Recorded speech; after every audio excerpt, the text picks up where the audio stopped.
Well, good morning, everybody. Um, Thanks for joining. Those of you that will join our first live broadcast of Oklahoma Sooners football this year. So most of you typically know me from sitting in on Mark Rogers TV every single Friday. We do a live Oklahoma show from his channel. So big thanks for him for really just setting this up for me, to be able to be on his channel and talk about Oklahoma football over the last few years. This year, we've been much more consistent in doing a weekly live show, really every single week um, throughout the spring and through the fall camp and everything, talking about really anything that comes up, whether it be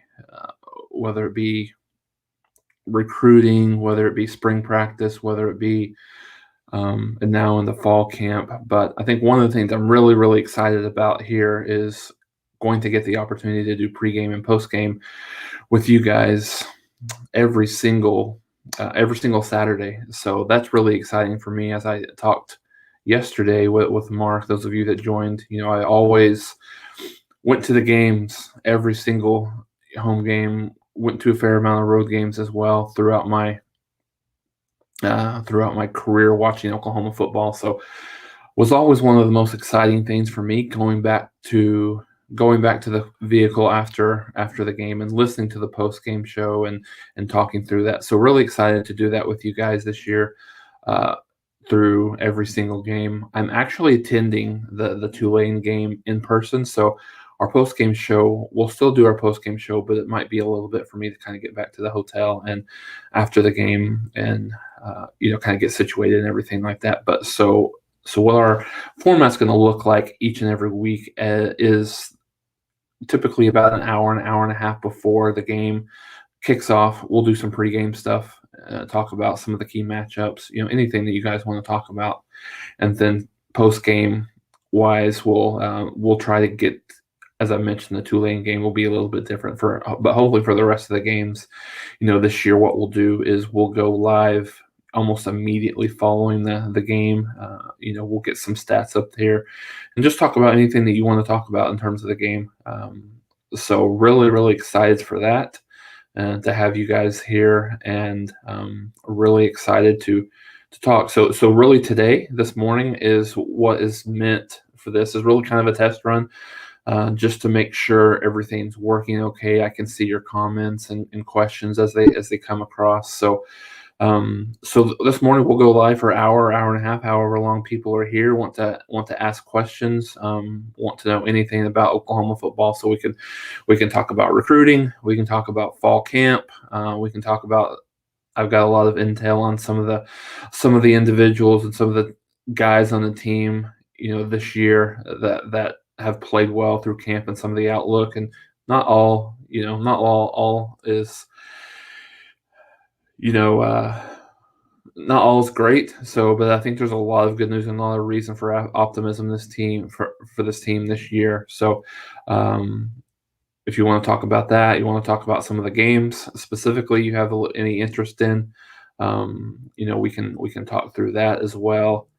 So anything you got, I can fill some of the commentary until some of the questions come in, but really just wanted to make sure this was working fine and I was able to see everybody's comments and we could be really interactive in the way that we kind of interact with one another here. So Rod Favre, I know that you're big on you're in a lot of our live streams, so thanks for joining this morning. I know it's a little early for everyone. Cameron, thanks for joining in as well. I'm an early bird. Early bird gets the worm. So I think one of the things that we can talk through. It's kind of it's been a long off season for Oklahoma. I mean, and just for college football, it's the longest off season of any sport in the world, so to speak. So I think the hype and the excitement for football to get started. It's hard to believe that we're just a week away from the week 0 games. I think there's a lot of vested interest for Oklahoma people, certainly just looking at Nebraska and see what they might look like, as a kind of as a precursor to Nebraska coming to Oklahoma later in the preseason, or in the non-conference season, I should say. And then, so whatever you guys want to talk about, recruiting, fall camp. I think there's a lot of interest in fall camp right now. Who's impressing and what that looks like. We'll talk about some schedule. If you guys want to talk national college football, certainly we could do that. Week 0 coming. High school starts on next Friday, so 6 days away. So a lot of good stuff going on. So Cameron, thanks for the first question here. Talking about Andrew Rame looking to be the starting center. So I think, yes, he's the guy that I think is pretty much has a lock on that job right now, Cameron. I think, one of the things that was a little bit of a struggle in the spring for Oklahoma was really finding that guy to replace Creed Humphrey. I think initially Chris Murray was the guy that they thought that they envisioned being that guy. But looking at through the spring, he was a guy that really was good from a physical perspective.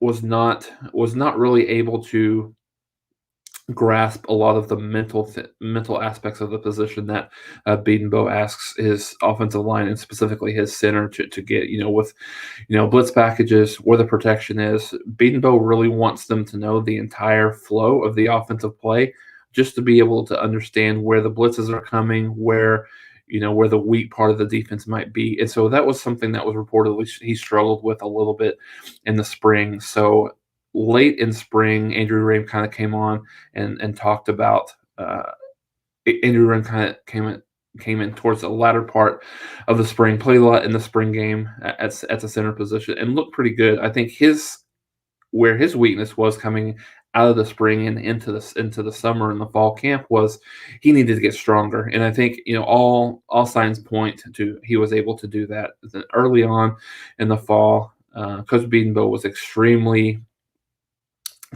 complimentary of him, just in terms of talking about how well he's done through the summer in terms of getting his strength there, because that was one of his weak spots. And, he's very complimentary. They asked him the question about him, and he said, he really does everything well. So I think Oklahoma fans, I think it's going to be a pleasant surprise looking at him. Yes, he's certainly not going to be a Creed Humphrey. This is a position that I thought coming in for Oklahoma was going to be, and still I do think that it's still going to be the biggest question mark in terms of how they can replace an individual player on the team. So I think that still remains to be seen how well he'll be able to do that. But I feel a little bit better coming into the season, knowing that he really kind of took that job by the horn, so to speak, early on in the fall camp. I think that was something that was really good to kind of solidify that offensive line for Oklahoma. I think just over and above on the offensive line side, I think they really like about the first 7 or 8 guys on the team, on the offensive line, I should say it. So I think, depth could be an issue, specifically at the tackle position. I think you got on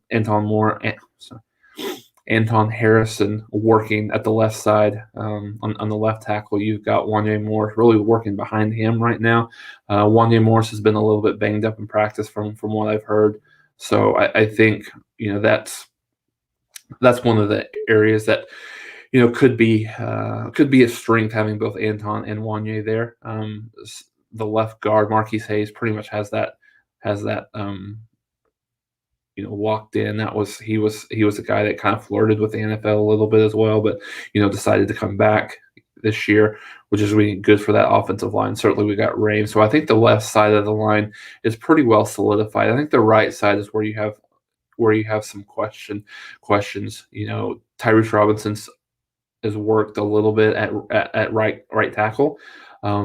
So I think, not sure how much of that is an experiment versus how much of that is really, what we're going to see. So I think that remains to be seen. Eric Swinson has had a good camp. He's still working at right tackle as well.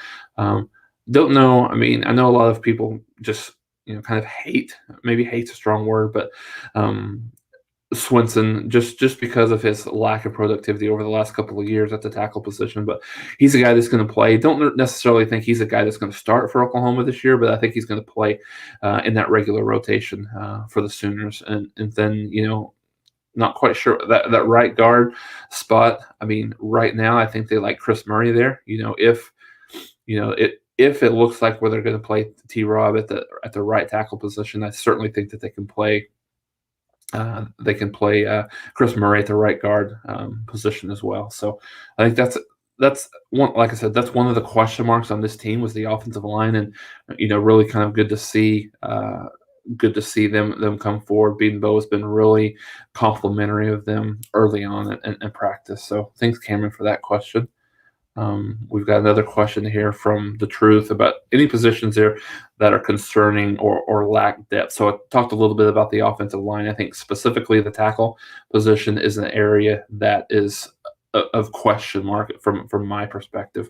Really, from a depth perspective, I think there's very few position groups here for Oklahoma that I feel like are in question mark. So I think offensive line tackle specifically is a little bit of a question mark. If they get banged up, it could be a little bit of a problem.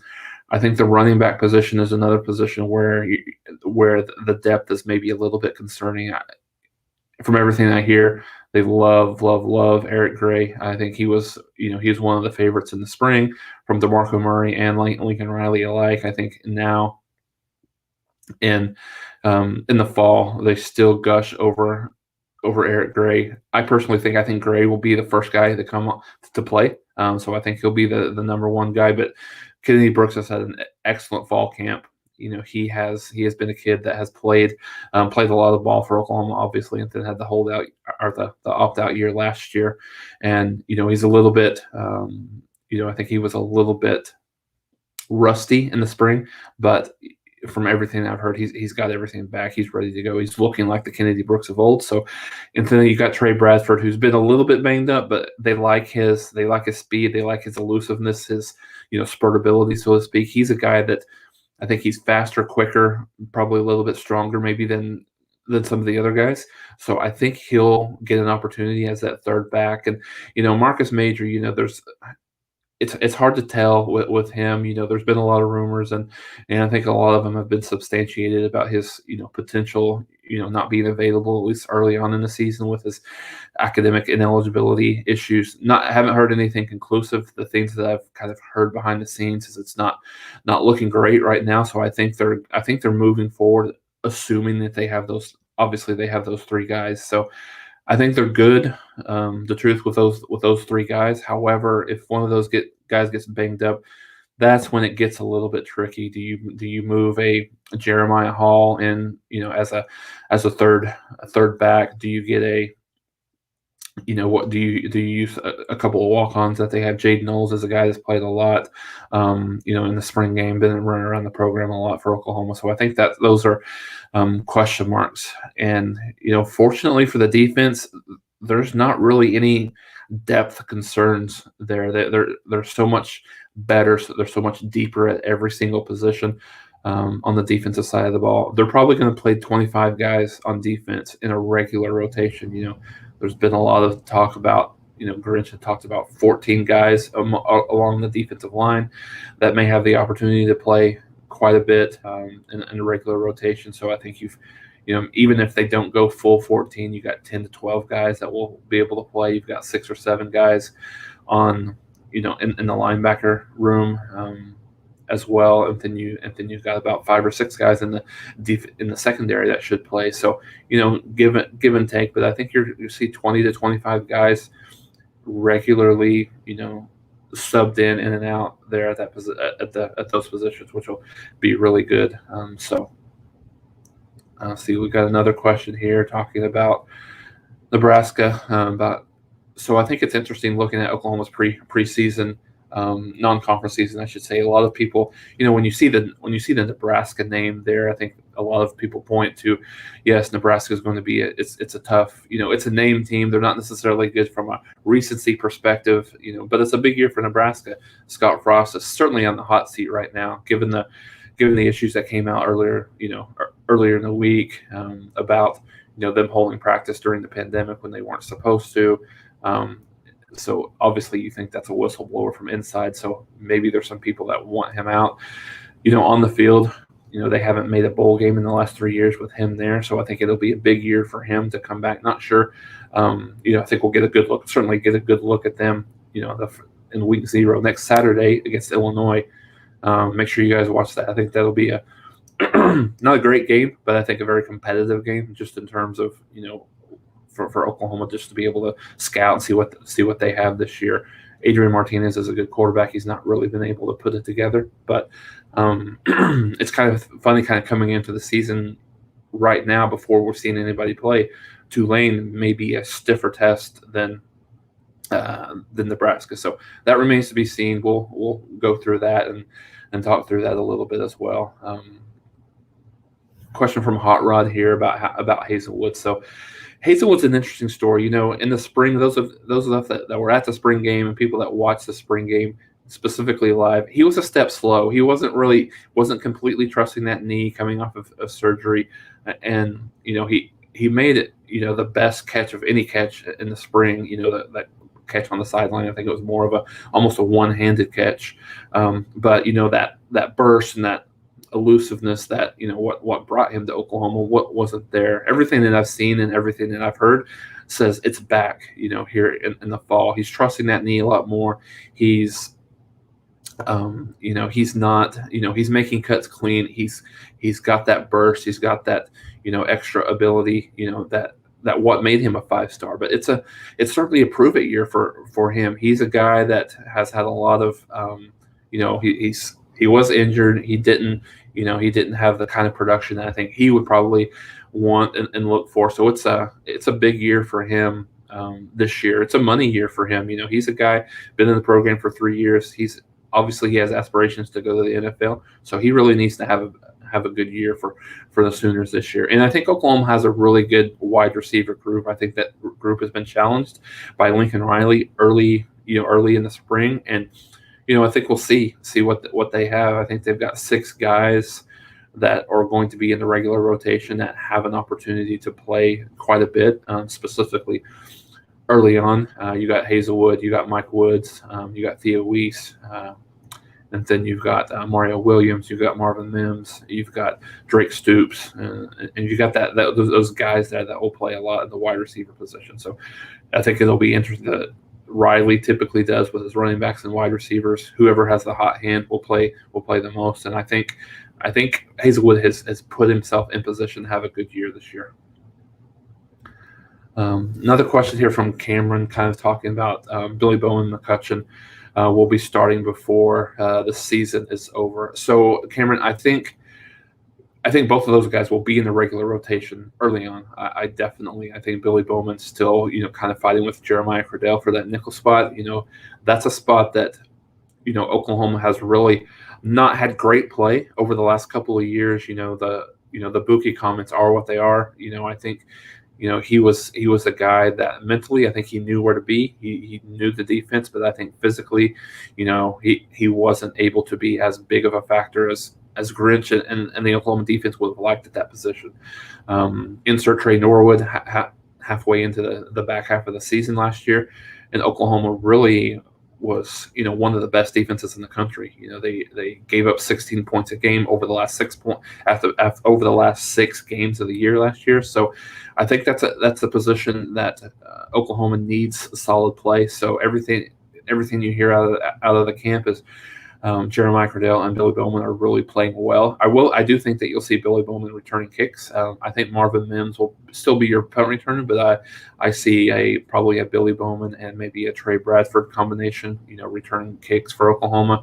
And I think if he doesn't start right away, I think he has a bigger upside right now than maybe Jeremiah Cradell. But I think Cradell's put in the work. He was a big-time recruit for Oklahoma as well. So I think Oklahoma has a ton of talent there. Maybe certainly they don't have the same, in terms of what the experience has looked like previously, but they do have a lot of talent there that they can rely on. And Latrell McCutcheon is a guy that Roy Manning talked a little bit about him in his press conference earlier this week. Talked about earlier in the spring, he kind of hit the proverbial freshman wall, but I think he's gone past that here in the fall and has played really well. He's certainly going to be in the rotation, I believe. I think Oklahoma might play as many as 5 possibly even 6 cornerbacks, for the season. I think you've got kids that have played a lot. You've got Woody Washington, you've got Jaden Davis, you've got and then on the other side you've got DJ Graham, you've got Latrell McCutcheon that's in that group. You've got Justin Harrington, who's a guy that they talked really glowingly about. I think many of us coming in thought he would be safety, maybe even nickel, but Manning talked about exclusively he's been worked at cornerback, so I think he's a guy that's gonna factor into that as well. So, I wouldn't be surprised to see McCutcheon starting by Texas just because of the upside that he has, the height. That's the kind of guy that Grinch looks at. But there's tons of competition in that room. I think it's. I think coming in, there was a little bit of concern with Norwood leaving and Trey Brown leaving, but I think Oklahoma has the guys that Grinch wants there, from a height perspective, and I think that's a guy that that even Rattlers talked a little bit about that in some of the preseason stuff that it's a lot tougher getting the ball into some of these spaces that they had before, and that's kind of the length that Oklahoma has there at the defensive back. So I think it'll be a good competition, not only up until the Tulane game, but through that as well. So good comment here about 2021 here being Oklahoma's year, and I think that's a good point to make here. Sooner Thrawn is I think Oklahoma has been pointing to 2021 really in terms of a season that Oklahoma could point to. I think most people knew that the Sooners would be, and down's not the right word. I think Oklahoma would be a little bit inexperienced last year with Rattler being, essentially you can almost say he was a true freshman last year in terms of not getting a spring and getting a very limited fall practice and summer regiment there. And so they were young. The depth concerns were there at the running back position. So they were young all across the board. So I think a lot of people pointed to this season being the year for Oklahoma being there. They've got the defense. I think it's a show me year for the defense, so to speak. We've seen the improvement. 3 years ago, one of the worst defenses in the country last year, 28th overall, giving up just a little bit over 21 points per game. I think if Oklahoma can get back to that 17, get to the 16 to 17 points per game for an entire season, I think that puts Oklahoma in a great position to be exactly where they're at. But yeah, I think this is the year. It's sort of a if not now, when type of situation for Oklahoma coming into this season. Yeah, COVID rules changed so much last year. It was, you feel for some of those kids that had to go through that, and certainly this year, with the vaccination in play, certainly Oklahoma won't have to go through that to the extent that they did the past year. But certainly there'll be some of those kids that choose not to be vaccinated, and they will still have to go through that protocol. So I think on the field, when you look at some of the kids that going through that each and every week, I think you have a lot of people, and you have a lot of kids that necessarily won't have to go through that, and they won't have to be subject to those 3 tests each week. But however, having said that, we know that there's going to be weeks where there's going to be unvaccinated people that are that are subject to the protocol, and they get COVID, or there's some spreading going on, not necessarily at Oklahoma, just throughout the country, and that it's something that people are going to have to deal with again this year. Unfortunately, I think we felt like we were in a really good spot, but maybe we're not as in as good of a spot as we were. So, but I think it's going to be much better. We won't see near the cancellations and near the impact that we did last year. So. We've got 22 people online. Really, really good to see early in the morning. I'm glad that everybody has come. Don't forget to hit the like and subscribe button. Make sure you go and see our parent station, Mark Rogers TV. Got a lot of national coverage. He goes through. I think he has a live show on Mondays and Wednesdays that he talks through just the national scene. We'll talk a lot about We've got so many different team channels. Obviously, this is where this channel has been born, but I think we've got a lot of other team channels. Ohio State, there's a Nebraska channel, there's a Texas channel if you want to get a little bit more information specifically about what Texas is. So go to the Voice of College Football page here, at the on our YouTube channel here, and subscribe and get all this good stuff that we'll talk about throughout the throughout the country. So talking a little bit about quarterback production, and I think that's one of the things, maybe not necessarily that separates Oklahoma from the other 4 to 5 teams. When you talk about Ohio State, Alabama, Clemson, Oklahoma, and Georgia, but Oklahoma and Georgia are the only 2 schools that actually have a returning starter from last year. For Ohio State, they have a guy specifically right here that Rod Favre was talking about. Stroud is he's a 5-star guy, but he's a guy that's never thrown a legitimate pass in an Ohio State game. So I think that remains to be seen exactly how good he will be. Bryce, when you talk about Bryce Young for Alabama, he's a guy that played a little bit sparingly last year, but hasn't been the guy. DJ Uiagalelei is a guy that played a lot in a couple of games last year for Clemson, but it's different when you're taking the reins yourself. I mean, you can see that from Rattler last year. He struggled a little bit early on, and then got his bearings the last half of the year and played like everybody expected him to play. So I think that'll be interesting to see how those teams deal with that stuff early on. Specifically Clemson, playing Georgia in week 1. I think that'll be very interesting. One of the best defenses that Clemson will face all year. Until they get to the playoff with the ACC being down, being not one of the best conferences in the country. So I think that will and then Ohio State, when you look at, they don't have a gimme early on at Minnesota, then they come back at home to face Oregon. So I think that will be that'll be very interesting to see how that looks like, and how and how they will they'll go through that early part of the season. Alabama, they have Miami. Miami's not. I think Miami's not great. I think offensively they're really strong. I think Derek King is a guy that I think a lot of Miami fans were a little bit nervous in terms of would he be able to be back, the way that he needs to be after that injury against Oklahoma State early on in this game. So all reports of he looks great early on. So I think they have an offense that's going to challenge Alabama. Certainly Alabama is going to be one of the better defensive overall teams in the country, but I think they'll rely on their defense early on, because I think that, you can't expect that offense to be quite as good. So I think that'll be a little bit better game than most people realize and most people give it credit for. I know Alabama has a history of just kind of dominating some of those games early on. So I don't know that that'll be that way this year. So, but that'll be a really good game to watch. That I can't wait to watch. We'll probably be watching it live when we do our first post game after that game kicks off at 2:30. Certainly, the Oklahoma and Tulane game kicks off at 11.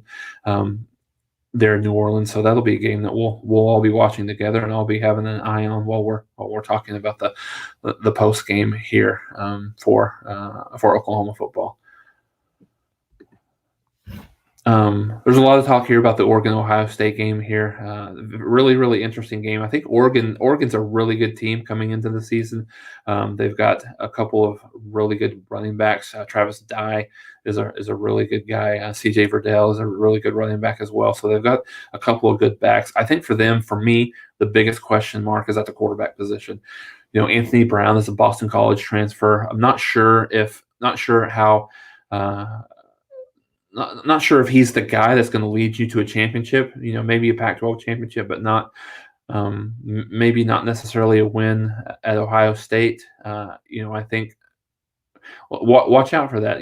People that follow Ohio State and Ohio State fans and are interested in that Oregon game. I think Ty Thompson is a guy that is a new kid, as a freshman coming in. He's pushing Anthony Brown a little bit, so I think it's going to be interesting to see what that quarterback room looks like. They're probably the best defensive team that Oregon will have thrown out there, maybe ever. Kayvon Thibodeau is one of the best defensive players in the country, as mentioned here. Maybe the best defensive lineman. He's going to certainly be a top 5 pick coming into the draft here pretty soon. But he's the defensive guy. They've recruited very well on the defensive side of the ball. So I think they have a lot of. They'll have a lot of the pieces, but that quarterback position to me is going to be interesting to see how that goes, and exactly who takes the reins there. A little bit of prediction here from Rod Favre about Clemson will beat Georgia. I think that game's very, very interesting to me. I think this is a much bigger game for Georgia than it is for Clemson. And the reason why is Clemson, with one loss, they do have the ability to kind of go through that conference in a little bit easier fashion, certainly than Georgia will in the SEC. They don't. Clemson doesn't really have anyone that will, I believe, that will challenge them consistently week in and week out. They have a trip to Raleigh when they play NC State. NC State's a pretty good team. They return, I should say, almost everybody off of a team that I believe was 8-4 last year. So in that game at NC State, so I think that one could be a little tricky. They got a game at Pitt, could be a little bit tricky. But other than that, I don't really see anyone really challenging them, maybe until they get to the ACC championship game against probably North Carolina or Miami. So, I think there's a couple of injuries that Eric Gilbert saying is interesting for Georgia. Not sure how his is an injury, so to speak. He's a kind of an off the field type of thing where he's been away from the team. So he was a big get for Georgia, kind of in the whole transfer portal free agency lane as well. So he's maybe out, not quite sure what that'll look like for him. For Georgia in that game, Tyke Smith, who's a guy that transferred over from West Virginia in the back, he's going to be part of the back half of that team. From a secondary perspective. So Georgia looks a little bit beat up right now. So I think right now, if I had to make a pick, I probably would pick Clemson. But I think it'll be interesting to see, how what that looks like. I've heard some intel from Georgia camp that that the quarterback's not really looking great, not looking as great as a lot of people would have expected him to early on. JT Daniels, one of the better quarterbacks returning in the country, top 5 Heisman guy in our last Word on College Football rankings that we released last week. So he's a guy that is going to be critical for Georgia at the quarterback position. They've not got excellent play really since Jake Fromm's freshman year. I think us Oklahoma fans know that too, all far too well. But I think he's a guy that will be counted on for them to take Georgia to the next level in terms of being a playoff team. First question about realignment. I was certainly waiting for that. Excited to talk about realignment. So I think right now, Sooners-on, this is really just kind of a waiting game, seeing which guy will blink first. I think certainly the SEC and Oklahoma and Texas, just generally as a whole, are really waiting, hoping for one of these teams from the Big 12, which is the 8 remaining, one of these teams to kind of jump ship and announce that they're going somewhere else and let the Big 12 kind of dissolve on its own merit, kind of before anything else happens. But I think that's one thing. And I think the Big 8 are the big, however you want to, I heard the word irate 8. I think that's a good term for them. But I think they're also kind of on the other side. They want to get that $120 million from Oklahoma and Texas. So I think it'll be interesting. When push comes to shove, I still think Oklahoma and Texas will be in the SEC next year. I think they'll be competing in the SEC next year. I think there's, obviously right now, from a legal perspective, the conference and the teams, they have to say 2025. I mean, there's a chance. I don't think there's any chance at all that it will go into 2025. I think there's a small chance that you could see it going into 2023. But I think everybody wants to move away, wants to kind of move on from this and sort of kind of get on with your lives, so to speak. just in terms of the relationship. You gotta know that the relationship between Oklahoma and Texas and the Big 12 is not going to be strong this year. So um, I think that's something to keep in the back of your mind. And also from the irate eight perspective, I think you have the interesting alliance between the Big Ten, the Pac-12, and the ACC. Obviously, the Big 12 was outside of that, so I think that will be another thing to keep in mind. What are some of these teams? What's the mindset of some of these teams? What's the mindset of an Oklahoma State? What's the mindset of a West Virginia? What's the mindset even of a Kansas? Do Certainly if they stick around, they could get a really good payday from Oklahoma and Texas to the tune of that 120 million that would be dispersed, and certainly they'll still have that same TV rights deal within the grant of rights up until 2025. However, once you get to 2025, maybe it gets to a point where I've heard as low as like $7 to $8 million per year, which is really group of five type of financial impact. So are some of those teams like a West Virginia, like an Oklahoma State, even like a Kansas that have been rumored to be kind of flirting with the Big Ten, so to speak. So I think that'll be interesting to see how long they will kind of hold off and what that waiting game looks like. But if I had to bet right now, I would say that I would say Oklahoma and Texas are in the SEC in 2022, no worse than 2023. So really kind of back to the running backs room here. Really talking about, and I think that's a good point, Sooner Thron, that you had mentioned. I think, not just for Kennedy Brooks, but Jalen Redmond.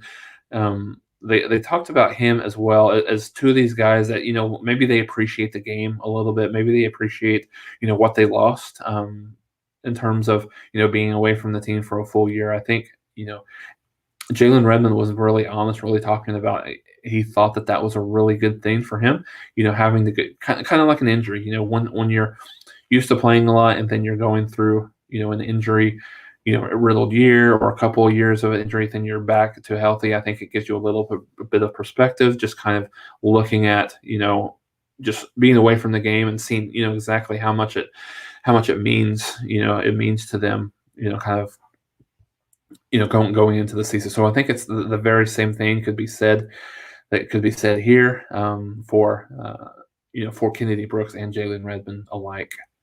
So another comment here from the Rod Farva talking about Clemson and the strength of schedule. So really the question is, if Clemson loses, will they have the strength of schedule to make the playoffs? And I think it's a good question. I think to your point, I think it depends on what everybody else does.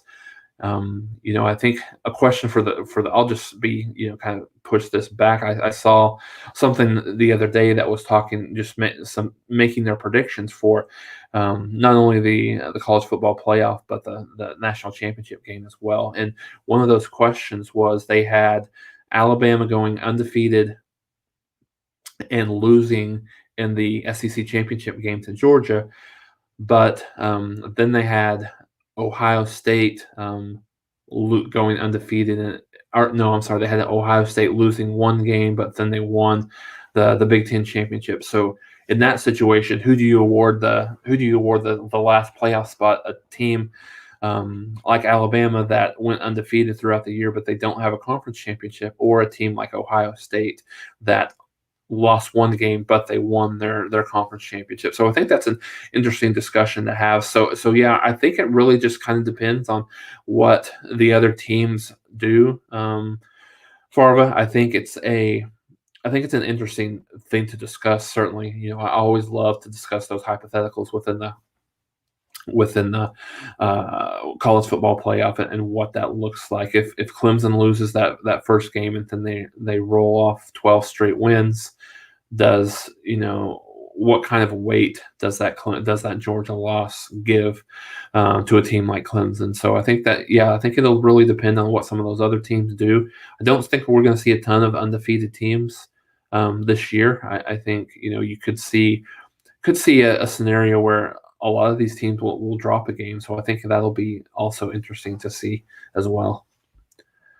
Moving on to we haven't really talked much about recruiting. I know there's a lot of concern in Oklahoma. We talked about this with Mark yesterday, in our show about Luther Burden moving on, decommitting from Oklahoma, opening up his recruitment. It looks like Missouri is a player there. It looks like Georgia is a player there. I think Oklahoma, from everything I've heard of, Georgia's a player. Oklahoma, it's a bidding war that Oklahoma really is not going to have any interest in getting into. Take that how you would take that however you want. I think Missouri. I think the thing that we have to remember now, NIL is such a big part of recruiting, really in terms of thinking about earning potential. A lot of these kids are trying to go through the process of understanding if I play locally, let's say say there's a kid from San Diego, California, that's coming to Oklahoma. Is his people know him around the country? Is he more likely to go and play somewhere locally where the notoriety there and maybe his NIL earning potential is a little bit stronger than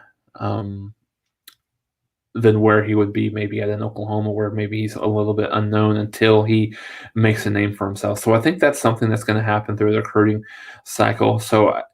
But in terms of the outlook for Oklahoma in 2022, for that wide receiver position, I think it's something that Oklahoma is moving on from. Still think that they're going to still obviously actively recruit Luther and see what he can do. Oklahoma's had a couple of kids. Jaden Hazelwood's a guy that was strong to Oklahoma, decommitted, and then committed back. CeeDee Lamb's another kid to think about as well. So, all's not necessarily lost at this point, but I think Oklahoma's looking at some other guys, here. And I think one of the things that from a recruiting strategy perspective, Oklahoma has tended to have done at the wide receiver position, maybe even at the running back position, they've really bowed out in some of these recruiting battles a little bit too soon when they have a guy that they have committed. So maybe a little bit too much trust in some of these 18, 19-year-old kids to on that decision that they make. So, and I think specifically, I think I've kind of danced around your question a little bit sooner, Thron. I think when you look at some of the guys that could come back, certainly you'll have a guy like Cody Jackson back. You'll have Mario Williams back. You'll have looking at that wide receiver room, you may have a guy like Marvin Mims back, Jaden Hazelwood, kind of depending. I think Mike Woods is probably gone regardless. I think he'll, specifically if he has a really good season, I think he'll go to the NFL. So I think it remains to be seen based on Drake Stoops will be back. So Oklahoma has some talent there, certainly, no doubt. So I think remains to be seen exactly how good of a season some of these kids have, but I think you'll still have a good footprint. But certainly Oklahoma's going to need to get some guys, whether it be the junior college route, whether it be the high school route, or whether they dip into the transfer portal again. I think it remains to be seen, but I think it's something that Oklahoma will have to obviously add some folks. They won't be able to rely on just the returning people coming in for the season. More realignment talk here. Greg Savage, thanks for the question. If the AC merges with the Big 12, would it be considered a Power 5 still?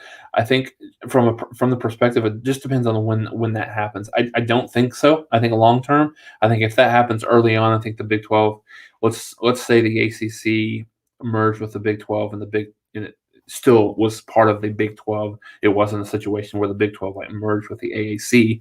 I think I said ACC. I meant AAC, American Athletic Conference. I think, I don't think they have in the short term, I think they would remain a Power 5. I think they would keep that autonomy until 2025, I believe. But after that, I don't think that they meet, everything that would point them to be able to be as part of that Power 5 outlook. I think you've got you don't have a strong brand there. I think you look at, you've got a lot of TV sets in some of those markets. You have a UCF that would be a strong market. You have Memphis is a fairly strong market. So you have some decent markets there that would be advantageous. You've got SMU, the Dallas area. So you've got some markets that would be advantageous, but I don't think that would be what I would consider a Power 5 conference still. Christopher Morales, thanks for the question here. Or not really a question, just a comment here talking about 2 SEC teams in the playoff will be a discussion point all year, and it will be. I think there's some if the SEC gets a couple of teams in, which it's absolutely not out of the, I think you've got out of the realm of possibilities. You've got Alabama, you've got Georgia, and you've got even Texas A&M to a degree that has a really good chance to make the playoffs this year. And I think it's almost turning into an SEC versus the rest of the world with this, realignment. Specifically, this alliance was really kind of meant to combat, the power that the SEC will have with Oklahoma and Texas joining here in the near future. So I think it's a little bit of us against the world mentality with the SEC. So I think, I think you can it's easy to see scenarios where you could see an Alabama and a Georgia make it to the playoffs this year, no doubt.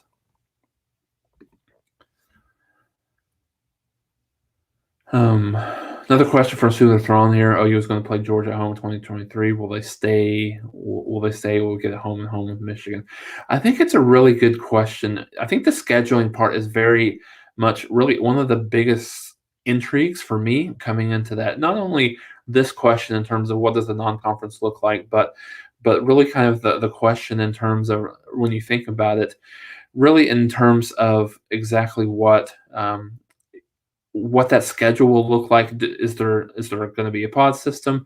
Is there going to be a situation where you have just two divisions? What do those divisions look like? If there's a pod system, I think everything that I've seen, it would be Oklahoma, Texas, Arkansas, and Missouri, with Texas A&M kind of being on one of the other pods. So I think that's interesting. And then you look at the non-conference slate. I think the SEC has historically been hammered to a certain degree, just in terms of exactly what their out of conference, non-conference schedule looks like. And Mark Rogers has been really and I agree with him, has been very critical of them, just in general, of not going on the road and playing some of these games. And I think the Big 12 has certainly done that. This year Oklahoma plays Tulane. I think Baylor goes to Texas State. I think Oklahoma State goes to Boise State. Kansas goes to Coastal Carolina. I think you've got, I'm trying to think who else. Iowa State goes to UNLV. So I think a lot of these teams, even though they're a group of 5 teams, these teams are willing to do a 2-for-1 situation where they'll go outside of the conference. So I think it remains to be seen on the Michigan State. I don't know what the scheduling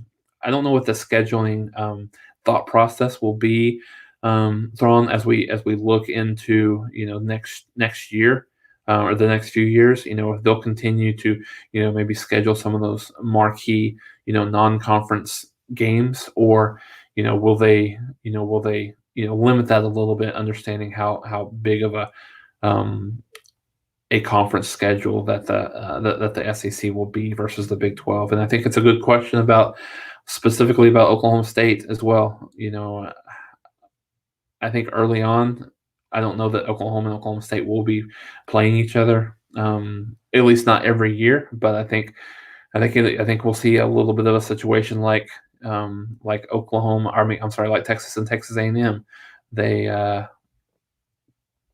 think that it'll be, very, very interesting to see. I don't think that they'll play every year early on. I think that'll be something that maybe happens at some point, but at least not initially. Another comment here. Texas in for a rude awakening. Ego. Yeah, and I think one of the things that we had talked about over with the group at Last Word on College Football is, what is the mentality for Oklahoma and Texas coming into the SEC? I think Texas is one thing, Oklahoma is another, and I think with Oklahoma, this is the one thing that I said. I think for Oklahoma, the expectations have to be changed just a little bit.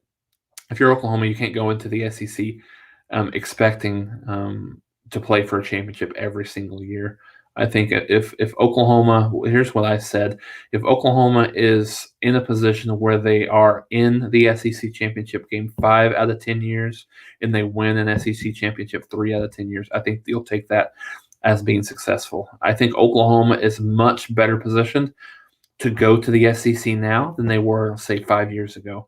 So I think Oklahoma's here is in a much better position. Texas, maybe not necessarily. They've struggled on the field the last probably 10 years, just in terms of being what they should be being at the University of Texas. And I think last year another 8-4 season. 8-4 is certainly not good enough at the University at the University of Texas. So I think that will be one of the things for them coming in. They're not quite as well equipped, and to your point, Farwood, what does their ego look like? An 8-4 Big 12 season looks like maybe a 6-6 SEC season. So I think that will. Do they have to humble themselves a little bit early on, and Oklahoma to a certain extent as well, but I think Texas, really will have to do that as well. Got a couple predictions here from Willie. Georgia will beat Clemson, and Alabama will beat Miami. So certainly agree with you on the second one, although I think it's going to be a little bit closer than people think. I've got, I think the spread on that I've seen early on is about anywhere from 17 to 19 points. I do think Miami can keep it within 17 points, within a couple of scores, but I think watch that game early on. Alabama's defense is supposed to be, one of the best in the country this year. They gave up about 19 points a game last year. They weren't great, but their offense was world class, so it didn't really matter.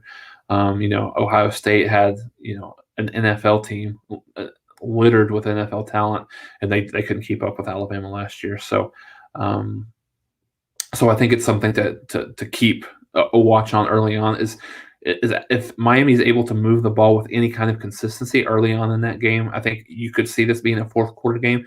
However, if Alabama is thwarting them and they're seeing 3 and out and they're just not able to move the ball, I think potentially later in the game that Alabama offense will figure it out. They're new. I mean, I expect them to struggle a little bit early on with how much talent that they lost.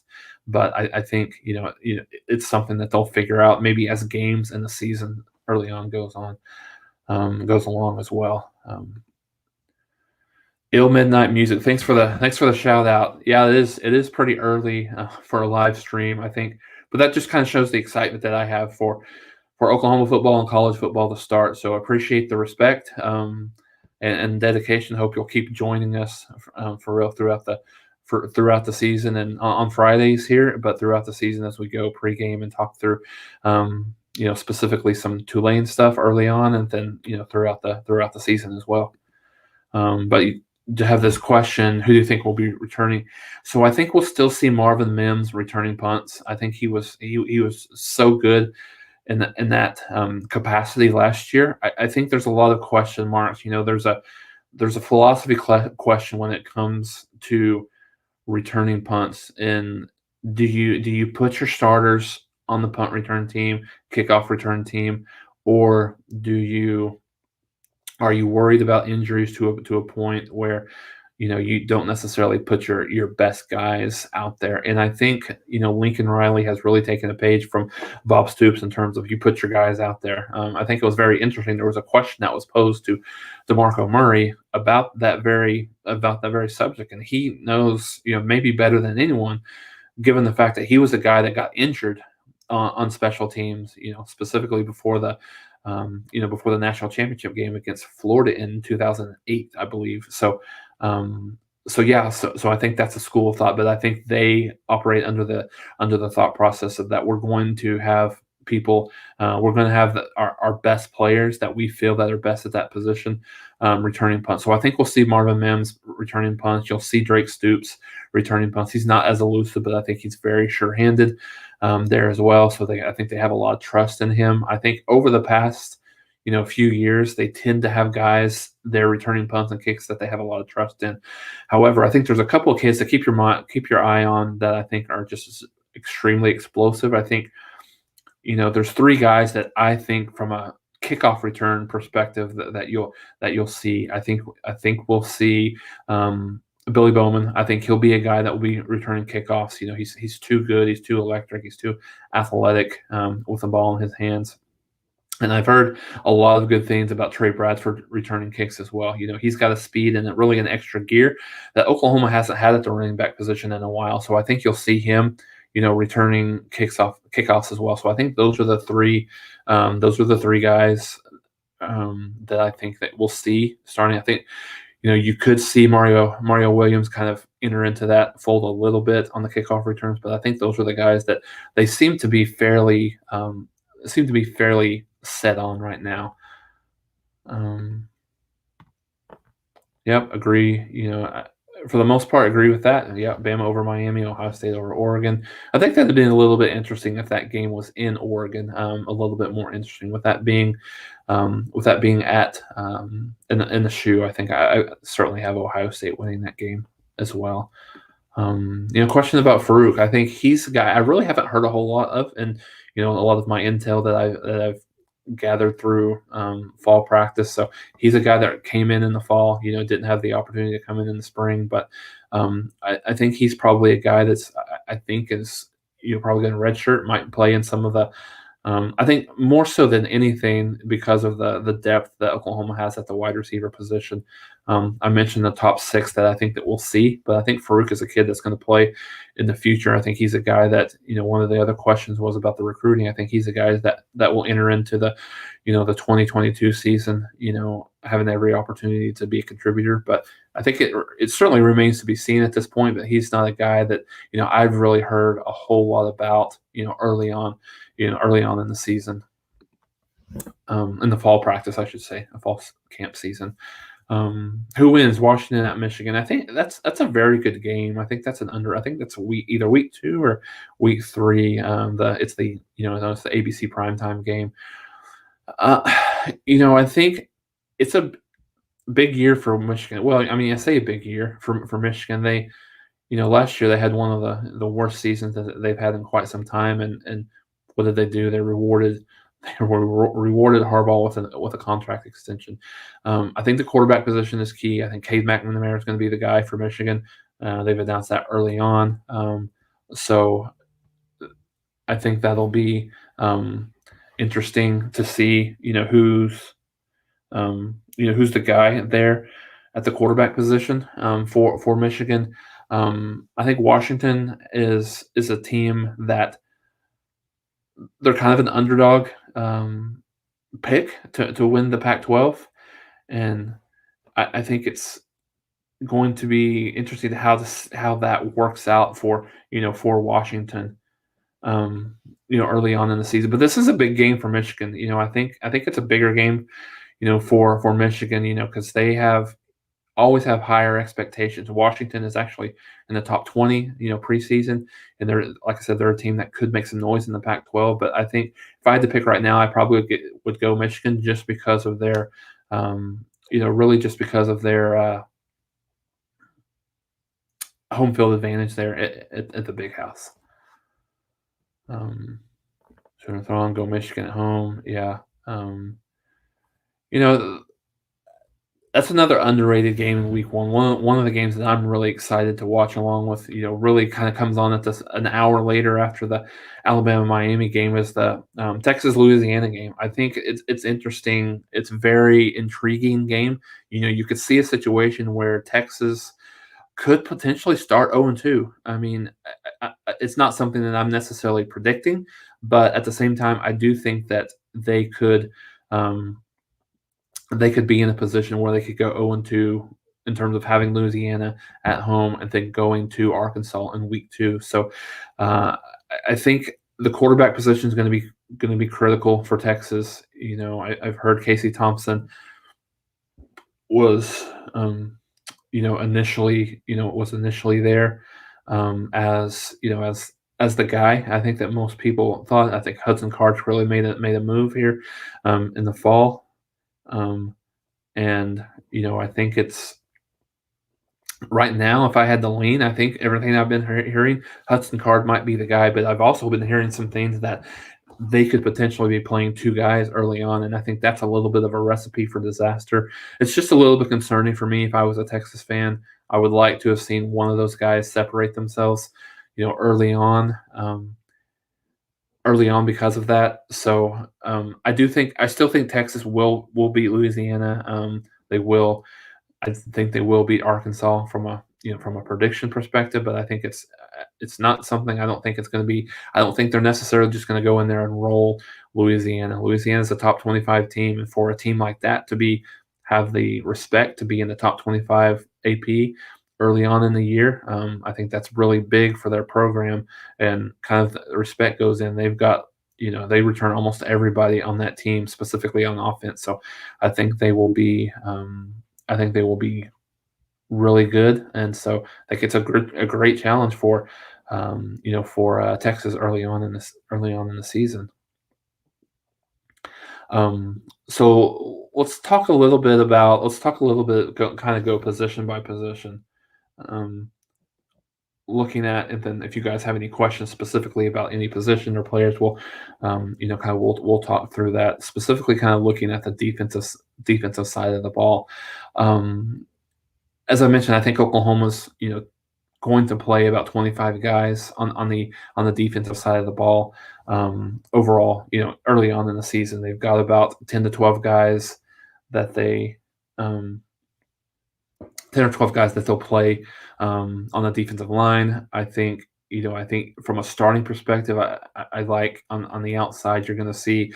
I think you're going to see Isaiah Thomas and Nick Benito at the rush end perspective. I know it's specifically a linebacker. I think inside you're going to see obviously Perion Winfrey is a guy that's had an outstanding spring and even just a better fall from what I've heard. And then you've got I think Jalen Redmond is there. I think he's ready.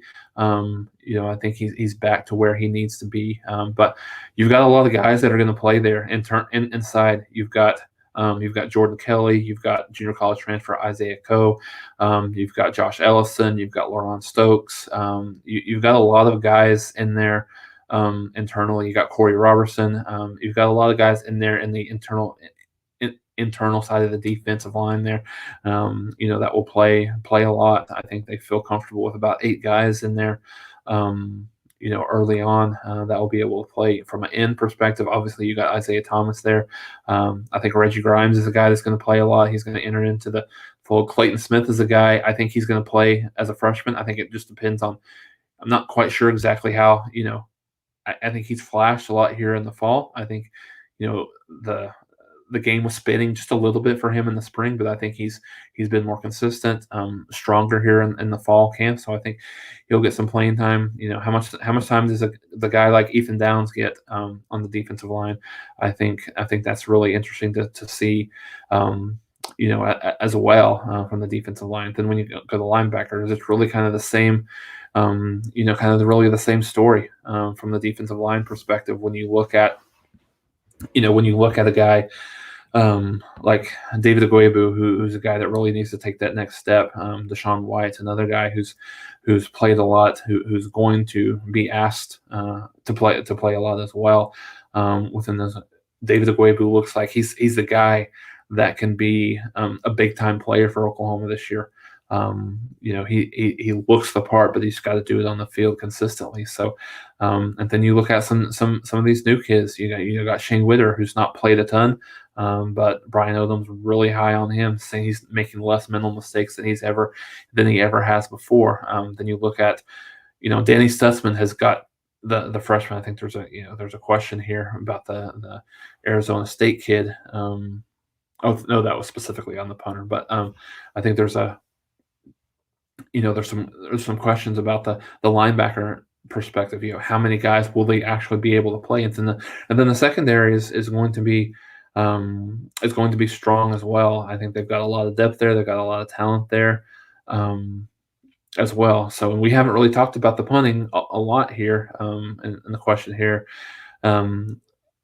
So Michael Turk is the guy that, yes, he it's a decision that everyone has to make on their own. There's no judgment or ridicule for anybody that wants to get the vaccine or does not want to get the vaccine that we're going to have on this program.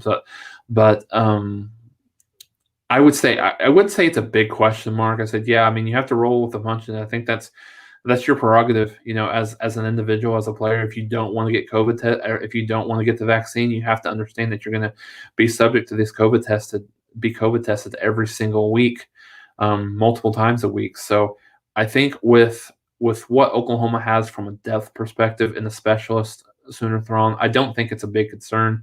Because you still have Reeves Munchau, who has been the punter the last few years.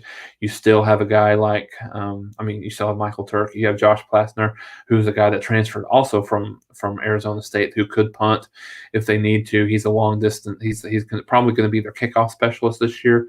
Kind of save Burkich's leg a little bit more for the place kicking, I think, is the plan. So yeah, I think that's always a concern when you have kids that aren't vaccinated. They have to go through that, and they could get popped for contact tracing, or could get popped for regular COVID testing as well. But I think, I think that's a question mark. But I think they have a couple of guys that they could lean on. And this isn't saying that necessarily he's going to win the job, but early on, from everything that I've heard, he's booming the punts a little bit more than Reeves Munchau has. And look, he's a kid that averaged 47 yards per punt last year, so it's going to be a big time weapon for Oklahoma if he can stay healthy, if he can stay if he can stay on the right path. And I think he understands this is a place where he wanted to go to to kind of get to the league, is where he wanted to be. Big question here, Greg. Love the question. Do we see Riley being more aggressive on offense, or perhaps the opposite? I think one of the few criticisms that Riley has got over the last few years is his ability to have a killer instinct, and I think that's one of the intangible things that I think, me personally, is a big key to this season, the ability to finish. And I know that they've talked about this a lot in some of the defensive side, on some of the defense side of the ball, about finishing the game. And I think Riley's talked a little bit about this, is I've got to be more aggressive. I've got to have that instinct. And I think this is big for not only a mentality of this Oklahoma team this year, but for Riley itself. They've had several games, last year, Kansas State up 35-14, ended up losing that game, certainly. And then a Texas game, they were up, by a couple of touchdowns in the fourth quarter. Defense gave up a couple of scores. They ended up going to overtime. Iowa State game, Big 12, the regular game and the Big 12 championship game, they were up a lot early. They could have knocked them out of the game, let them hang around. So I think that's something that specifically Oklahoma has lost to teams that are, not anywhere near as talented as them, in the past. Obviously last year it was Kansas State. The year before it was Kansas State. There's just been some teams that Oklahoma has been better than, that they've just not really been, maybe emotionally or physically ready to play for a full 4 quarters. That it's going to be a big part of what Oklahoma does this year. And I think it's a big impact for the Sooners, and be able to win a national championship this year, no doubt. Who's the six guys leading in the secondary to play? So I think, and some of these are battles that are still going on. I think through the secondary perspective, I think so. Let's start with the safety and let's work back to the cornerback position. So I think we'll see. I think the Larry Turner-Yell has that spot pretty much solidified to strong safety position. I think at the free safety, you still have Key Lawrence and Pat Fields battling. I think that's going to be not only a battle leading up to the first game of the year, but I think it's going to be a battle as we go through the first part of the season. I think by Texas, you'll see Key Lawrence really kind of take hold of that position. I think you'll see almost a 50-50 rep, breakdown between Pat Fields and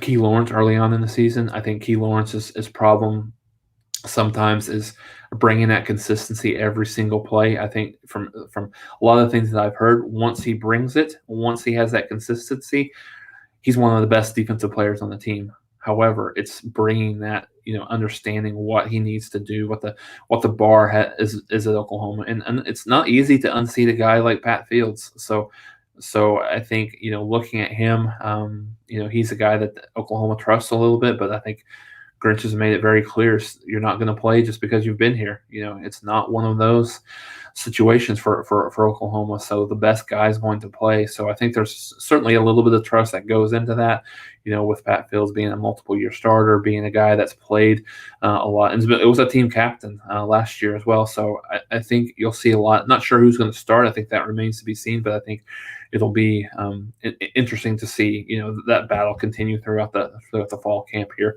And granted, we're not going to know until they try it out there. You're going to see on this depth chart. Going to warn everybody now. There's going to be a lot of oars. I think there's going to be throughout the offense and defense. There's going to be a lot of oars, so we're not going to know until that comes out. So I think you see those three guys from a safety perspective play a lot. I think you got Billy Bowman and Jeremiah Cradell are the two main guys at nickel that we'll see a lot. So that's 5 right there that you'll see.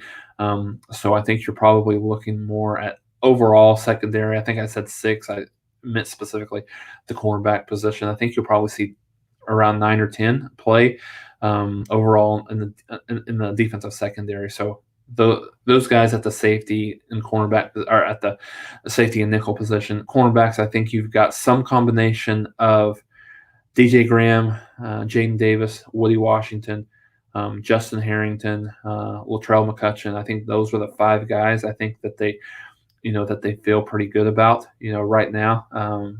I think you'll probably see DJ Graham at one spot. And, I kind of went into it thinking, that you would probably see went into the season early on thinking that you'll probably see our starting cornerbacks be Woody Washington and DJ Graham. And I know there's just been not – from everything I've heard, there's not been 2 guys that have really been separated themselves. And I don't look at that as a bad thing. I look at it as there's just so much talent at that cornerback position. The competition is as fierce as it's really ever been. So I think Justin Harrington is one of their best 11 players. I think he's one of their best. Now, it remains to be seen whether he'll actually start, but I do think he's one of their best 11 players on the defensive side of the ball. So I think you've got about 10 or 11 guys through the cornerbacks and through the safety position and the nickelback that will play a lot for Oklahoma this year. So 904 Hurricane, thanks. You always join, so appreciate you jumping on here. So know you're a big Hurricane fan, but I know that you're on our live streams here for Oklahoma football. I appreciate you coming in. I think there's historically there was not a lot of love lost between Oklahoma and Miami, but I think that's a little bit different. I think a lot of Oklahoma fans probably will cheer for Miami, in that game against Alabama early on. Obviously, understanding that Oklahoma and Alabama are SEC partners now. Having said that, with Charleston Rambo going over to Miami, and I think there's just a lot of hatred for Alabama and in this fan group. So I think a lot of people will be fans of Miami early on in the season, specifically against Alabama. So good luck to you guys, and keep joining. And yes, like you said, hit the like button, hit the subscribe button. So excited to get into this season. I think one of the things that it's always exciting, but I think given the fact of what our season looked like overall for college football, I think it's maybe even more exciting than there has been in recent past. I think those crowds early on are going to be so amped and be ready for full stadiums and college football to be back to what it normally is. So super excited and to have all you guys here. We've got 55 people on the line. Thanks for joining on a Saturday morning. I know it was a little bit early, so we'll keep going here until the questions subside. So I appreciate you guys. If you're not able to catch early on when we publish this will probably publish about 15 minutes or so after we're completely done here. So stay on the line here. Give us some questions, comments, anything that you have. We'll try to put everything here on the screen and go through it until we're done. So thanks for joining here on the last Saturday that we have with no college football until January, specifically as the end of the season kind of rolls into the bowl game. So excited that we can be on here and we actually talk college football, live college football next week. So I know everybody's going to be watching. You got Nebraska. And Illinois. You've got UCLA and Hawaii as the two games. And if you're like me, you don't really care who it is as long as you got live football back. Back that we can watch on TV is great for me. I think it's a great for for us to kind of talk and analyze and hypothesize and all that good stuff. So yeah, come join us and keep joining us here today as well. Thanks, 904 Hurricane. Yeah, Caleb Kelly's been in Oklahoma for 25 years. Don't you know? Thrawn, he's a it's really just such a great story. He's a kid that you just root for. I mean, I don't know how much playing time that he's going to get. I think he's right now probably running with the twos, but I think he's a guy that's provided some invaluable leadership, for Oklahoma, this year. At the defensive side of the ball, he's got a lot of experience, and with his back-to-back injury, seasons, I think he's a kid that a lot of people will root for and want to have to be successful this year. Absolutely, Yep. OU has certainly rated, I think Tennessee, but then to your point, Arizona State to a certain extent, I think is is something that was good for Oklahoma. I think there's positions of need that Oklahoma really need Eric Gray, certainly at the running back position. I think when you look at Wanya Morris at the tackle position, and then Key Lawrence there at the safety, I think those are all three guys that are going to play a lot for Oklahoma, and will factor in specifically for Eric Gray. I think Eric Gray is the guy that's going to be, an immediate impact guy for Oklahoma this year. Absolutely. So, question about I've not been able to make it to the practices. Those are by and large have been close to the media, but I've seen a lot of, I've got a lot of intel. I've got some inside information in terms of some of those practices and scrimmages. Oklahoma will scrimmage today, either today or tomorrow. I don't think they've completely decided yet. I know there's some weather in the area. I'm in the Tulsa area here. It was raining all morning here in Tulsa. I don't know if it's been been that way in the Oklahoma City area or not, but if they scrimmage today, probably be indoor. I know they scrimmaged on Sunday last week, so I think we'll get a little bit more information that we'll be able to share later in the week about what that second scrimmage looks like. But from everything I've seen, these are really kind of the intel that I've got from being at practice. So thanks for the question, Ron. Jonathan Thompson, thanks for the question. Any thoughts on what Riley might do with Caleb Williams as keen to getting play during not just cleanup duty? I think that's a good question. I think you're absolutely going to see him play in 4 games, without having to burn that red shirt, without a doubt.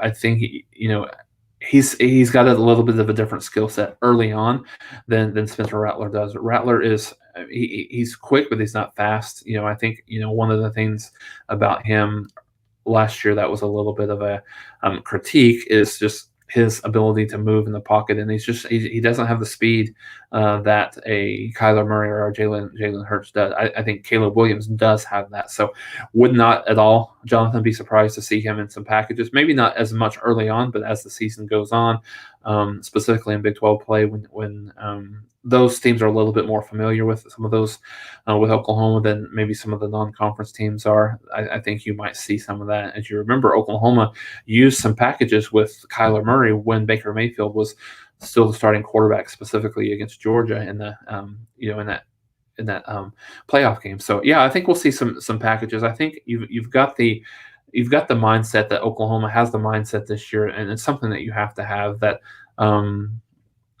You've got to go all out for this year, not knowing who's going to come back for the 2022 season. I think you've got the team in place that can challenge for a national championship. So I think whatever gives you a competitive advantage on the field, go no further than Michael Turk from the punting perspective. They got a guy in Reeves Munchout that's good enough, but they don't want to, I don't think they're settling for good enough. I think they want to be great at every single position and get as much of a competitive advantage as they can at every single position as well. Question about the vaccine. So the way I understand the rules here is if, and that may change. I think we've seen some stuff on the West Coast that's been different, but I think right here for the Big 12 and what Oklahoma has doing, if you are vaccinated, you are not subjected to the weekly test, and you're not subjected to the all of the protocols, which would contact tracing and all of that stuff. However, if you're not vaccinated, you still have to. It's basically exactly like last year. I know that UCLA and even Stanford, I think, have implemented the situation where everybody's going to be tested the same way, whether or not they're vaccinated or not. So I think that remains to be seen. I wouldn't be surprised if we see that at some point in the season, but I think early on, those people that are vaccinated will not be subject to the same protocols that um, unvaccinated kids are. Um, yeah, good. I mean, very good point, Ron. I think OU definitely, and I think that's one thing that to keep in mind as Oklahoma moves to the SEC is that anytime Oklahoma gets on the field right now, I think they have a talent advantage through anybody they play in the Big 12. Oklahoma probably hasn't been at a talent advantage deficiency maybe in 10 years in the Big 12. And maybe that's overstating things a little bit. Certainly in the last 5 years, absolutely. So, yeah, I think that the talent, and that's the point that um, a lot of people don't really necessarily understand and are maybe frustrated with a little bit. That are Oklahoma fans, that Oklahoma sometimes plays down to their level of competition. That's why I said Oklahoma. That's something that the Sooners can't do this year.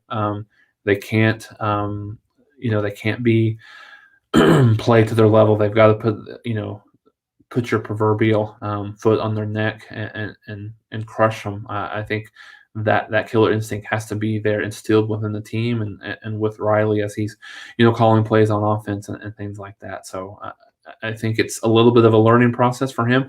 Really learning to play with an elite defense, which on paper Oklahoma should have coming into the season. So yeah, I think that's something that's very well noted, Ron, and that that talent deficiency. I think it's something that Oklahoma needs to instill. I mean, within the team right now, because it's something that they're going to have to deal with in the SEC a little bit more. They're going to have 2 or 3 games each year where the other team has more talent than they do. So I think that's something to keep in mind for not only for Oklahoma this year, but for Oklahoma in the next few years.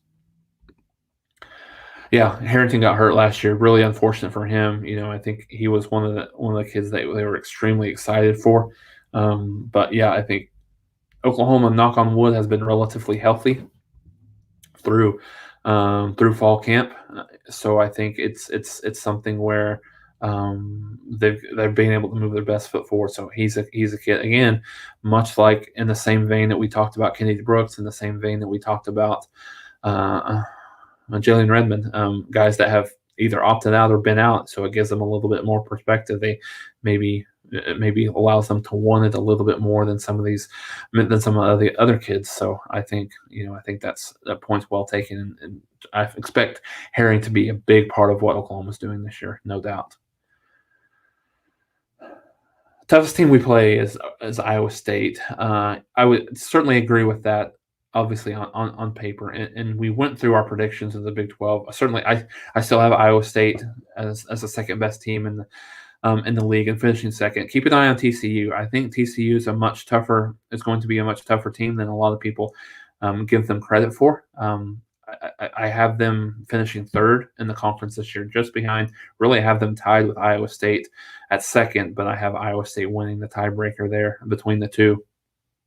I think, when you look at Max Duggan is a solid quarterback for them. I think they've got a lot of talent on the offensive side of the ball. I think they're more talented on skill positions. So I think the schedule. I think the schedule works out for Oklahoma in their favor a lot. A lot of their tougher games are at home. Oklahoma faces Ohio State, host Iowa State at home. They host West Virginia. They host TCU. Obviously, they play Texas and Dallas, and only a couple of tough road games. Kansas State, if Oklahoma had lost to Kansas State the last 2 years, that would be one that I would really circle on the calendar that has Oklahoma has a big chance to lose that game. However, given the fact that that Oklahoma has lost to Kansas State, I think they'll be ready there. The TCU game at home is a potential pitfall. I think more, for no other reason than the fact that it's right after Texas. There's always a little bit of a letdown typically after that Texas game. Used to call it the Texas hangover, but I think that's one to keep in mind. Then the latter part of the year is a little bit tough for Oklahoma as they go to Baylor. Oklahoma hasn't necessarily played Baylor extremely tough, especially when when they haven't been great. I think, and then they host Iowa State, and then they go to Oklahoma State to end the year. I think that one's going to be key. It could be the last time Oklahoma plays Oklahoma State for quite a while. So I think that might be, I think that'll be kind of interesting to think about. Do you think Kennedy? Another question from Greg here. Do you think Kennedy Brooks will be the fourth quarter workhorse and closeout type games like P. Ryan was? And I think that's a very good question.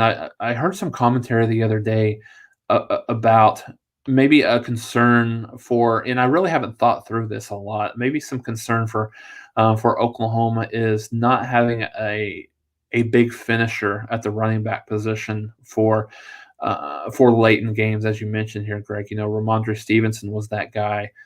P. Ryan was that guy. And you even go back. Trey Sermon was that guy to a certain extent. Does Oklahoma have that? So I don't know that Oklahoma has necessarily that guy that's a bruiser that will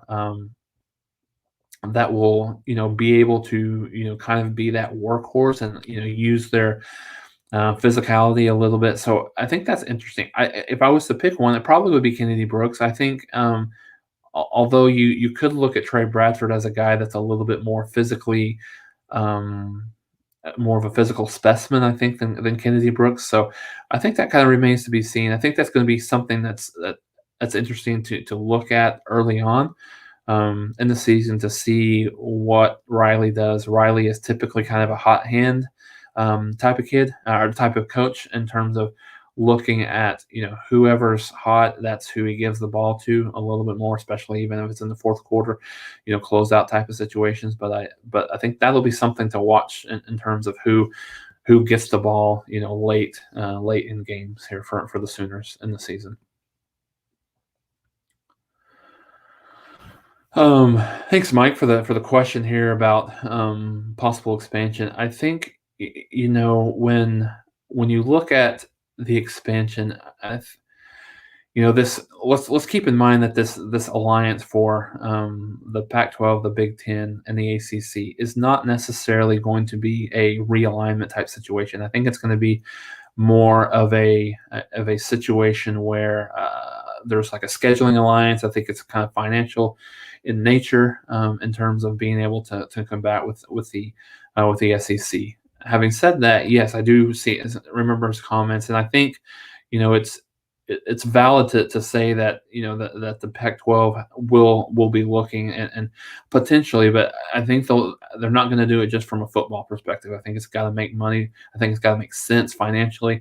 I think they're not just going to add somebody just to add somebody. So I think a lot of that kind of see where the dominoes fall, so to speak.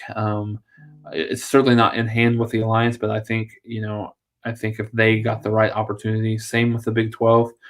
Same with the Big 10. If they got the opportunity, I think they might jump at it as well. Yeah, Billy Bowman's a guy who looks the part. I think one of the things, Joshua, that's really interesting is a lot of these kids on defense. They look the part of a guy that is it's much better. They're much more put together than they were previously. So I think that's something that's interesting to, obviously, huge to think about for for Oklahoma, given the fact that they've got guys that are physically ready. There's not one of these situations where they have to wait a year or two. It's like, yeah, we need to get in the weight room. They need to get, more experience. They need to get seasoned a little bit. Some of these freshmen are ready to go immediately. So I think it's a good problem to have, and I think it's something that Oklahoma will be relying on from a depth perspective as well this year. Absolutely. And Billy Bowman's going to be key. I think he's going to be pivotal. He's going to definitely play a lot, whether it be special teams or at that nickelback position. I think he's got a bright future this year and certainly beyond as well. Thanks for the shout out again, 904 Hurricane. I think it's a mutual relationship that we have here. So great. Yep, Red River Shootout. I mean, so many different names for that game. I think it's, you hear a lot of people in the national media talk about Red River. Just call it Red River. Red River rivalry, Red River Shootout. I think that's more often than not what you hear here locally is the Red River Shootout. So however you want to say it, it's one of the best rivalries in the country. Each year, throw the records out the window. I know that's a little bit cliche, but you can throw those records out the window. So, so a lot of good stuff. Yeah, I think don't want to butcher this name, King Lage. Whether people discount Kennedy, he is a back. People are sleeping on him, and I think there are to a certain extent. I think they when you look at what Oklahoma was last year, I think they almost forgot about a kid if he's out of sight, out of mind, type of situation. But no, he's a kid that's going to be, whether he starts or not, he's going to be a factor. He's going to play a lot. So I think that's going to be big for Oklahoma. Coming into this first part of the year, he's going to be relied on. He's got to be a force for the Sooners. Absolutely, no doubt. No doubt. I think Gray, will be the number one guy. Who knows who comes out there with the ones, but I think he'll be the number one guy. He'll probably get a bulk of the carries. Certainly, Brooks will be there, but they like Trey Bradford a lot. I mean, I think he's a big time kid that they recruited out of high school and they loved. So I think he's a guy that they'll look to a lot in terms. I think he's still had to a certain excuse me for that to a certain extent getting up to speed, learning the offense. But I think his athleticism, his speed is something that can't be discounted as well. So yeah, let's talk about we'll get into the pregame stuff with Tulane, but just kind of on the outside, not really getting too deep into it. I think it's first I'm interested, who is anyone going to actually attending the Tulane game? I know there's some the protocols and stuff are a little bit more stringent there than they are here, at least for now, for the game in terms of proof of vaccination or a negative PCR test 72 hours so prior to the event. So those are the rules. I mean, I know that a lot of people aren't able to go to that game. Those are those are some of the rules. But looking at Tulane, 6-6 season last year. They've made a bowl game for the last 3 years consecutively, so it's definitely not it's not anything where Oklahoma's just going to be able to roll their helmets out there and come up with a 4 or 5 touchdown win. Absolutely not. So when you look at their 6-6, they had 3 games that they lost by 10 points, a combined 10 points, so they could have easily been 9-3 as they were 6-6. So over the last few years, Oklahoma hosted Tulane a few years ago. Obviously, this is a return trip. I think it's good for recruiting in that New Orleans area. Any advantage that Oklahoma can get or any school could get and playing in a different area increases that footprint. So I think that's kind of exciting off the field perspective. I think when you look at them on the field offensively, they run a little bit of a variation of a spread option. I think they've moved into a little bit more of a prototypical offense. They're still more run heavy, but they do pass the ball a little bit more. Quarterback will be Michael Pratt, who's a guy that played last year as a true freshman. Just kind of looking at some of his stats here. He completed 55% of his passes, a little 1,800 yards, 20 touchdowns, 8 interceptions. So I mean, he's a good player. I think for Tulane. Tulane returns 10 starters on offense. So I think an offense that averaged a little bit over 30, almost 35 points a game. So I think this is going to be an immediate challenge for the Oklahoma defense to go into a game on the road. I know they're going to be hyped up, ready to go, ready to prove what they, kind of what we've been talking about throughout the spring and the fall camp here. But I think it's a good challenge for Oklahoma going early on, in the season. I think so. That's obviously the strength of the Tulane team. Defensively, they only returned 6 starters off of a team that gave up 28 points a game. So I think those are the two. Those are two areas. Those are the areas that I think Oklahoma has an opportunity to score a lot of points in this game. I think with giving up, what Tulane has, and then what they have returning, having to replace 5 of those starters this year will be interesting. Looking at some of the big time offensive teams that they played here. When you look at, let's see here, they gave up 49 points to Houston. They gave up 37 to SMU, 51 to UCF. They gave up 30 in that overtime thriller game against Tulsa. They held Memphis to 21 points. But so when you look at some of those teams that Oklahoma has played, I think it's going to be an interesting matchup. I think Oklahoma has the opportunity to light up the scoreboard, but I think defensively it'll be interesting to see exactly how see how the Sooners will will play against a team that's pretty good offensively. I think they'll be a bit of a challenge for the Sooners for the Sooner defense. Greg, thanks for the question here, or the comment, I should say. Yes, as every year, Oklahoma's going to get their best shot. Specifically, I think there's, to your point, there might be a little bit more, just a little bit more intrigue. Maybe not intrigue's the right word. A little bit more hostility, maybe is a better word for for those people.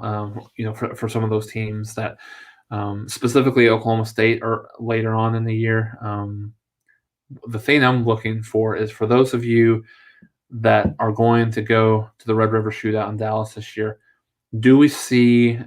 And I know some people are going to cringe at this. Do we hear at some point throughout that game an SEC chant? That's just what I want to know. Are we going to see an SEC chant or hear an SEC chant in the stands? It's going to happen. I think some people hate this, and I'm not a huge fan. I don't know, why that matters as much as it would.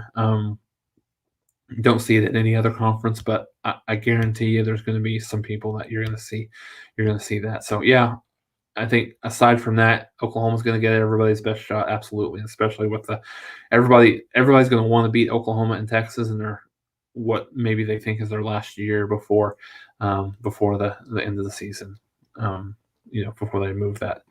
Danny, going to the Nebraska game, great. That's awesome. I think that's it's really exciting that Oklahoma's playing that game again. I wish it would have been, maybe a night game to have a little bit better of an atmosphere for the Sooners. Not just for Oklahoma, but just for this game in general. Just to see both of these teams playing each other again. Such a great rivalry in the 70s and 80s, and even a little bit in the 90s as well. I know the 90s were when Nebraska was at their best and Oklahoma was really kind of at their worst, more than they weren't. So I think that is I think that's a game from a nostalgia perspective is going to be very interesting. I don't know. Again, we'll get a good glimpse of what Nebraska looks like. What does the pressure do to a Scott Frost type team? What does the what does this off the field stuff? What does it there kind of dissensions between the ranks, so to speak?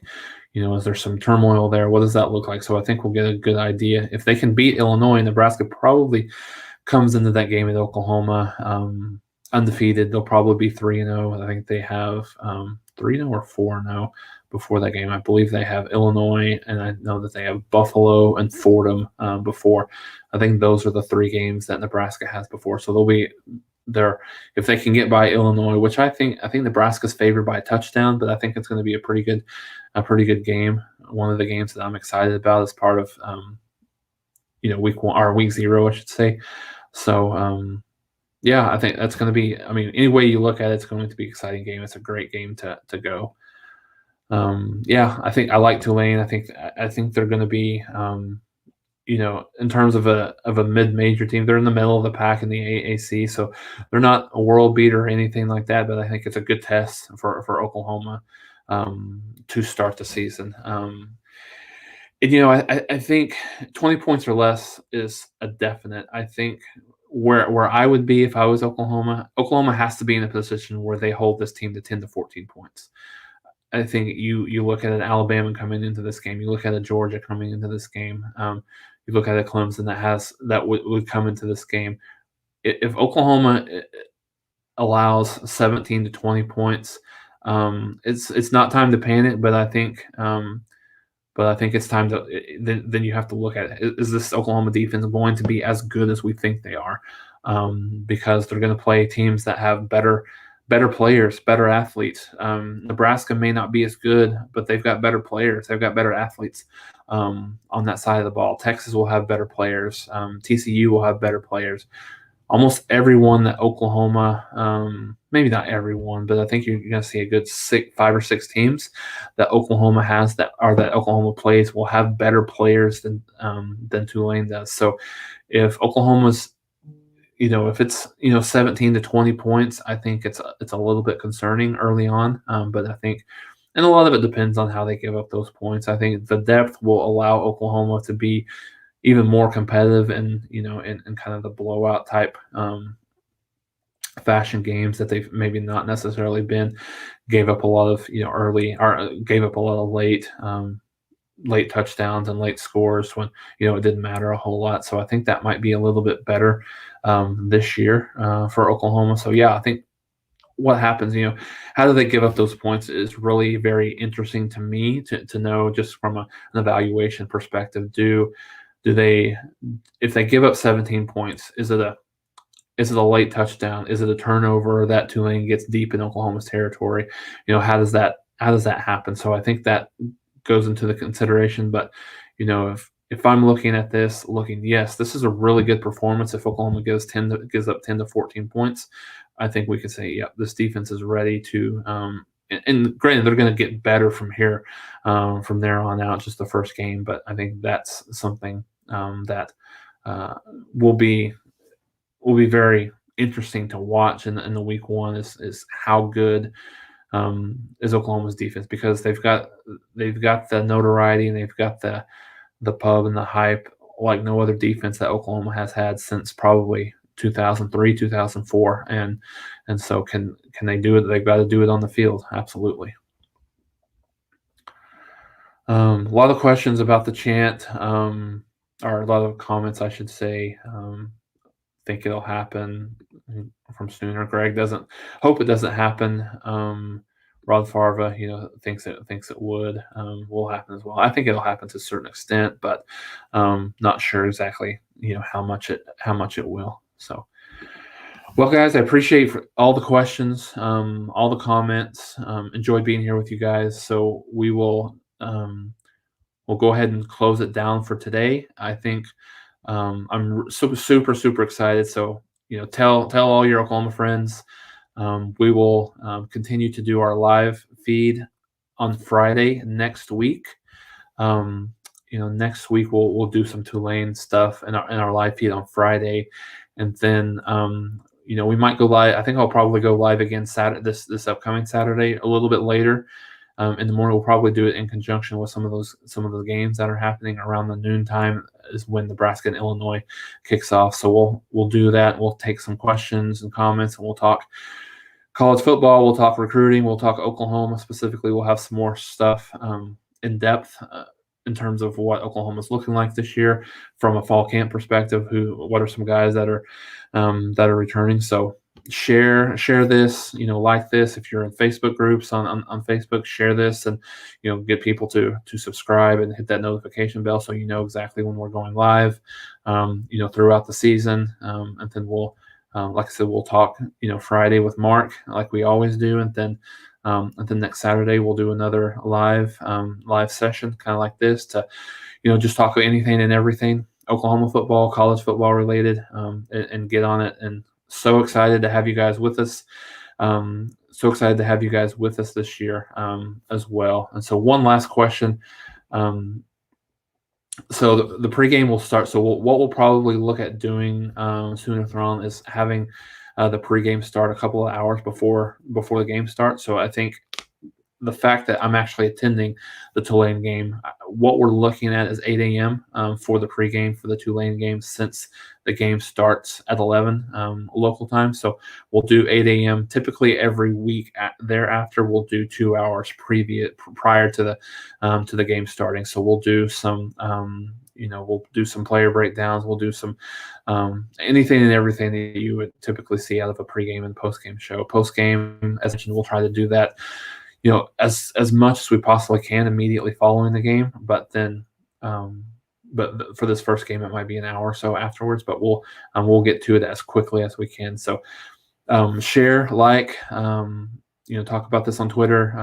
Make sure you get a lot of people. We'd love to have 100, 150 or even more talk to us live here and get those questions going and those comments going so that we can go through this and just be excited about the football season. Super excited. So thanks for joining us here on a Saturday morning. I know it was a little bit early. We typically won't do that, but part of this today was really just to look at just to test this out, make sure this works without having the guru, Mark Rogers, here with us. But we'll be running this solo. We might have some guests in here to talk. We may even take some phone calls, just kind of depending on how things go. So thanks for coming, joining our first edition of the solo Oklahoma Football Live, and we'll talk to you guys later.